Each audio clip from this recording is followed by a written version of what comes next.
Hey everybody, this is Alex Merced, and you're listening to DevRel and Dev Advocacy, the podcast. And in this video, I want to do is talk a little bit about using video and audio in your DevRel opportunities. Like one of the things I've always used, it's always been very effective for me, is using video and audio. Audio in the form of podcasts, and which nowadays podcasts are pretty easy to start. So for anyone watching out there, and you're like, hey, I want to start a podcast, but where do I start? Just go. Well, it used to be called Anchor.fm. But you can use they had now it's owned by Spotify, so you just go to podcasters.spotify.com and you can get started podcasting in minutes. It's pretty easy. You just literally upload episodes. I generally don't use that as much anymore, just because now what I have is I have my own WordPress server and I'll generally host it using Seriously Simple Podcasting, so that I can run multiple podcasts from one WordPress install.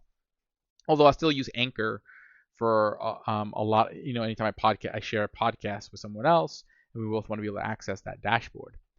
But that's sort of the platform. But at the end of the day, with this podcasting, how do you get started? You just literally hit record.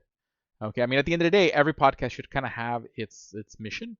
So at first, you don't want to just start, hey, like I'm the Bob podcast. Like you can be successful doing that. The problem is if you don't have really like a defined audience that you're going for. So for example, this podcast here, I'm assuming that my audience are people who are also in the DevRel, dev advocacy space, looking for ideas on how to kind of improve what they do, or ideas they just haven't thought of yet, or just to reaffirm things that they already knew. So I'm speaking to that. I'm speaking, okay, hey, you're a DevRel, you're a dev advocate, you're looking to expose your message about your product and connect with other people and relative to your space. How do you do it? Okay. Previous episodes we talked about like blogging. Right now I'm talking about again blogging and podcasting. And I have other podcasts like Web Dev 101 where I speak specifically to web developers. I have Data Nation where I speak specifically to data engineers.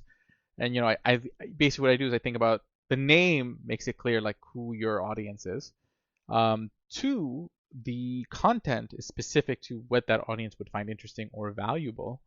And then you build a following, because at the end of the day, like one, you can promote your podcast, but two, also if you have really high value content, you'll oftentimes come up in the terms of search because you're covering stuff that they just can't find elsewhere. Okay, so you generally want to kind of like figure out, hey, what's the story that you have to tell that nobody else is telling? And that's going to go for videos and podcasts.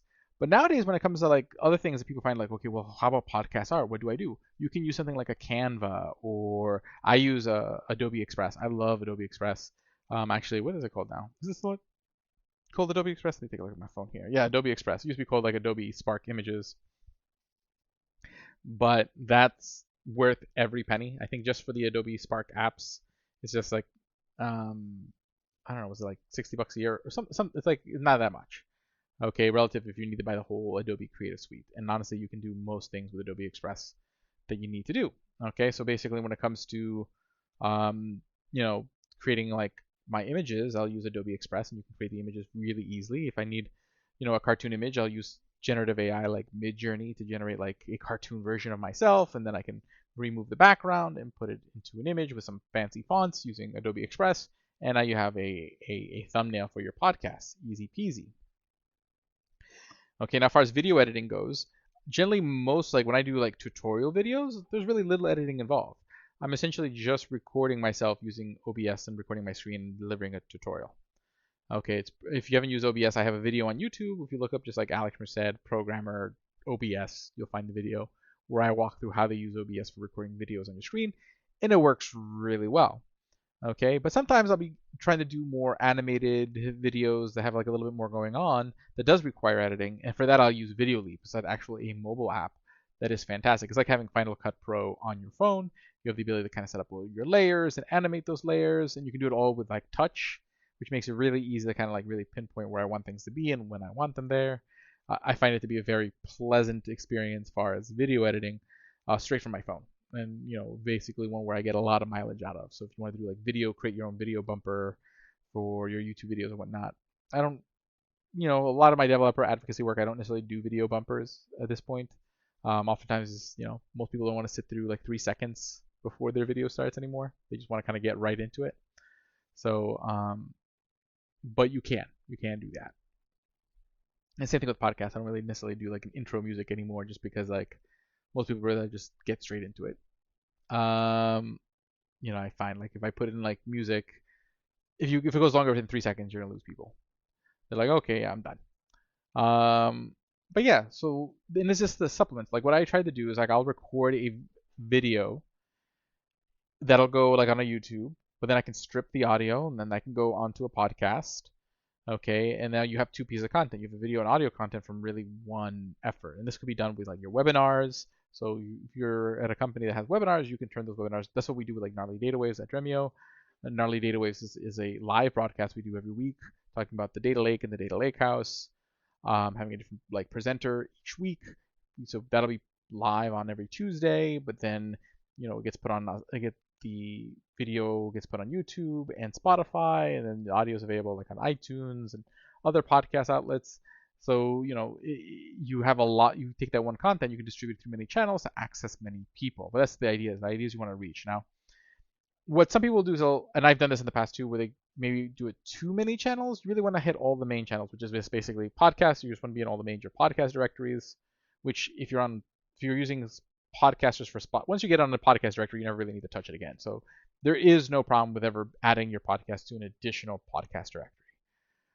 Video is a little bit more tricky because generally the more video directories you're in, generally you actually have to go separately upload it each time. Okay, so if you are in 10 different video directories, so if you decide to be on YouTube but then also on all these like crypto-centric video outlets like BitChute and there's a few other ones with the word bit in it, and DTube and whatnot.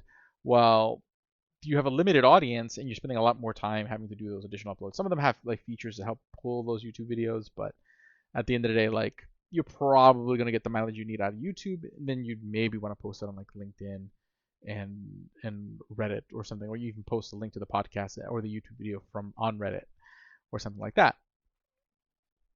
Okay.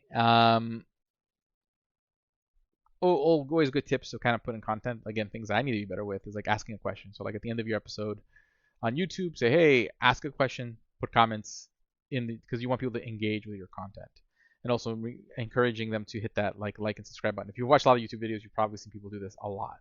So it's not a bad practice. It's a good thing. So like I want to tell you to subscribe to this podcast because that would be very cool. If you're listening to this on iTunes, leave a review as well. And then on podcast, same thing. You can ask, and with Spotify, you can actually create questions and polls that users will get asked, and you can actually collect data that way, which is pretty neat. But you have to be using Podcasters, the Spotify Podcasters app, formerly Anchor.fm, and that because it has that interoperability with Spotify for those extra features. Okay, but I mean that's essentially like the rundown of it. It's not too hard. The bottom line is you just talk, and the only thing you really want to do is make sure that you thought through what you're talking about ahead of time and thought through like who is your audience and what are you trying to give them, and then you just talk. And when you run out of things to talk about, then you have guests who can talk about the things you want to talk about. Okay, and interview them about their experiences, about their knowledge. That always is like a little bit more work because you have to coordinate schedules and see what's the best way to record. And people will use tools like Zencaster because you can grab like both audio tracks and things like that. So you figure out what's best for you. But bottom line is this like if you have a well-targeted podcast, target out your audience, it can get exposure. And again, also just feed search results so that when people are looking up the topic that you're trying to build, you're advocating for, you're just building more fodder for people to kind of like discover where you're at. So this is Alex Merced. You're listening to DevRel and Dev Advocacy, the podcast. Have a great day and enjoy.